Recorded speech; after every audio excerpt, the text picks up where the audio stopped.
This is the MTPredictor weekly market update for October 21st.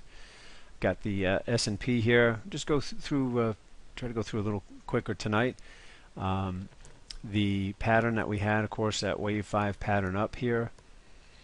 Typically, after a 5-wave pattern up, we expect that we'll get a correction back to this wave 4 DP, which I've kind of extended it out here. You see we sold off there. I drew the short-term trend lines here, and we hit that trend line, bounced, came down to the second level trend line. We bounced there, also had some decision point support off the last swing. We rallied there with the high volume spike with the blue buyers candle telling us that the buyers were stepping in there, and then things rolled over, and of course Google and had the worse than expected earnings. Came out a little premature there and really rattled the market last week, and took us down a couple hundred points in the Dow anyway. I think about 24 points in the S&P on Friday there. Everything was pretty much down as far as gold, oil, the treasuries, of course the Nasdaq, all followed suit there. We've got a high volume spike that came in on Friday now. We don't have any confirmation yet as to whether it was buying or selling volume. We'll find out Monday if we get a blue buyers candle in here telling us that. It would confirm that in fact buyers are now overcoming sellers in this area.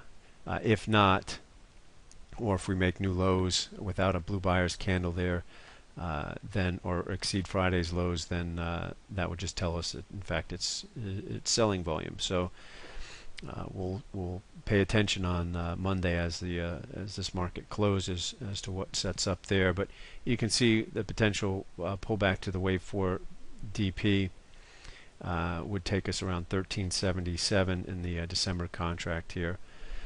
If we look at this significant high and this as wave 1 with your pullback or your corrective move here as a wave 2, we can project wave 3 down, and that'll give us kind of an intermediate target. If they take this trend line out, you can see here's the typical wave 3 target there, which is going to be just below 1400, a nice round number in the S&P. And so we'll see if they seek that. This trend line gives way, or we get a close below that trend line, then this should be the next stop here. Of course, if this gives way, we do the full correction back to the wave 4 DP here. Alright, so we'll keep an eye on that. If this does hold as support, it's possible that these markets, with the uncertainty, we've got an election coming up. From all the major polls I've seen, it's basically a dead heat now. So there's uncertainty there. We've got joint military exercises with Israel now, with the Iranian tension that's overseas now. So we've got uncertainty there. Of course, in the Middle East, that's been going on for a while, but it's hopefully not, but maybe coming to a head. North Korea is still threatening South Korea. They're evacuating the people in the DMZ there. So we've got the debt ceiling that's going to have to be dealt with. All this, coming in, and it's difficult for markets to rise in on when things are uncertain. The market doesn't like uncertainty. It's rather likes to see things black and white. Things are either good and the market can move higher based on those things, or things are bad and the market's selling off. But it doesn't like uncertainty. So this is maybe the period that we're in here. I believe I didn't check all the numbers on it yet, but I think we do have a Hindenburg omen that is on the clock. Maybe we'll talk more about that next week. And that you can Google that one. I won't get into all that here.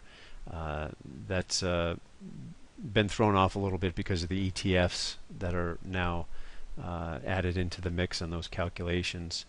But like I said, you can Google that, get more information on that. But with this uncertainty, we'll see how things play out. We'll be on the Goldman Sachs alert. Let me see if I've got my Goldman chart here. Because the banks are kind of the last leg, since technology leg is gotten kicked out.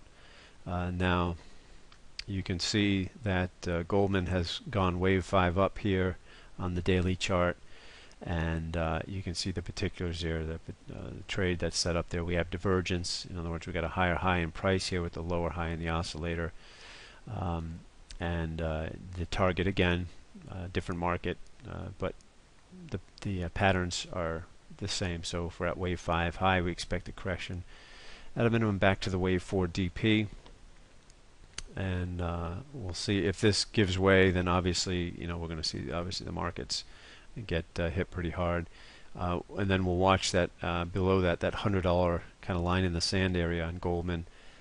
If that gets taken out at some point, that obviously would be a major negative sign, because it's going to take the financials with it. Let's go around the horn. Here's the US dollar here. Just going to go quickly through these. Here was our major low here. Again, we haven't gotten to that target around 85.33. We've come into some support here. It's consolidating a bit. We'll see if it can get going. There was a high volume spike with the blue buyers candle telling us that buyers were stepping in there. Hasn't gone much. Again, a lot of uncertainty, maybe the cause there. And the euro US dollar on the weekly chart, again, you'll see these patterns over and over again, but here's our 5-wave pattern down. So it's typical again that we should see a correction back to the wave 4 decision point here. Again, you see that consolidation here where the dollar has reached some support, and so we'll see which way these break. Is the dollar going to kind of be looked at as the lesser of the other evil currencies, so to speak? Maybe the one people favor more, feel maybe a little more comfortable. Not that any of them are in very good shape here, and so we'll see how that plays out. Let's go to gold first.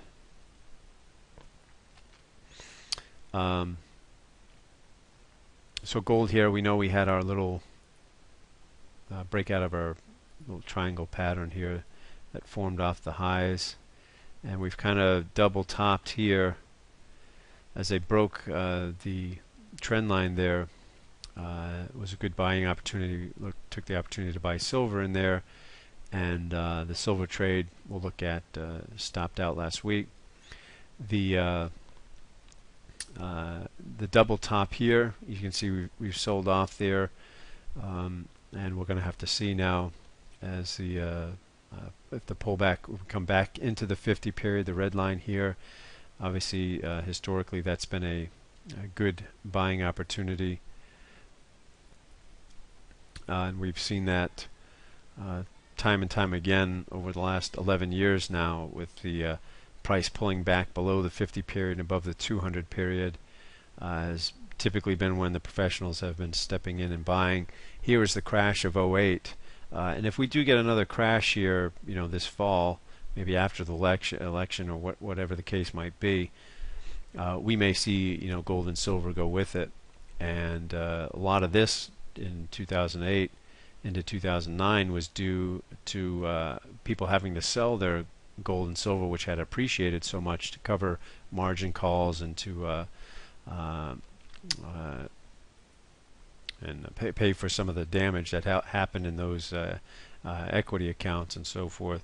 So we could see something similar, but again, the 200 period on the weekly here held, and that was a major buying opportunity, as you can see there. And again, anything below the 50 period, above the 200 period, the last 11 years now has been good buying opportunities. This goes back to basically 9/11, when the bull market in gold and silver started. So, are we coming out of that area here, as we had again potential good buying opportunities on pullbacks, or are we just going to come back here and in this kind of uncertainty?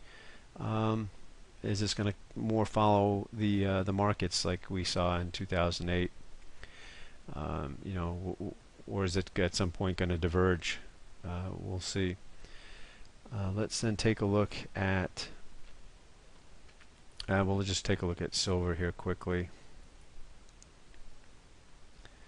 And again, there was our break on silver. Well, this is the weekly chart. Let me just pull up the daily chart, since a lot of people were taking the break here, trailing with the ATR trailing stop because of the strength on the STF here. We hit the major resistance. Some took that as a target. Some trail with the trailing stop, which are out there on that now. And then we talked about the possibility the last couple of weeks of a pullback into that $32 area. We're in there now. Here's your 50 period, and we are just closed below that. And so we'll see if they take out the low here. Since that is below the 50 period, we should see more selling, maybe down to its 200 period. 200 period and 50 period are not major. They're basically, we use them in gold and kind of trade silver based on what gold is doing. More than these, but you did have your golden cross here, and it's typical that things pull back to the 50 period when that happens. We got to see now if we're going to get some type of rally. You see the high volume spike that came in on silver. Again, we got to wait and see. Do we get a blue buyer's candle telling us that buyers, professional buying, is stepping in here? If not, then this could just be more selling volume. So we'll stay tuned for that. Just going to take a peek at the